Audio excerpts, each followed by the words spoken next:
Dans cette vidéo, nous allons utiliser un fichier GeoGebra pour illustrer la notion d'angle alterne interne et observer le lien qui existe avec la notion de droite parallèle.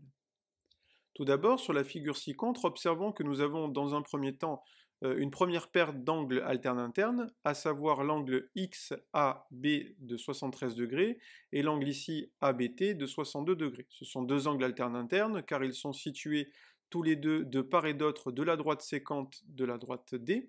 Il y en a un à gauche ici et un à droite là-haut. Ils ne sont pas adjacents, ils n'ont pas de sommet en commun, et ils sont tous les deux situés dans la zone délimitée par les deux droites D1 et D2.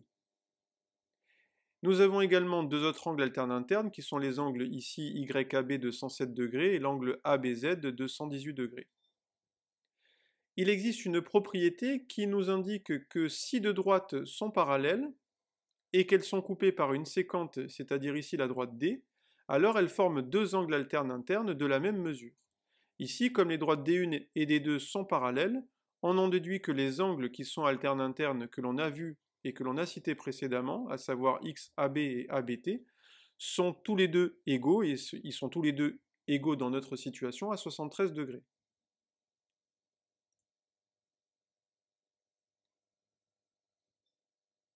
De la même façon, il existe une réciproque à cette propriété, à savoir que si deux droites sont coupées par une sécante et qu'elles forment des angles alternes internes de même mesure, cela signifiera forcément que les deux droites sont parallèles. En effet, ici nous avons toujours les deux mêmes angles qui sont alternes internes, mais pour l'instant leurs mesures sont différentes, et si leurs mesures viennent à être égales, on observe tout naturellement que les droites D1 et D2 sont alors parallèles.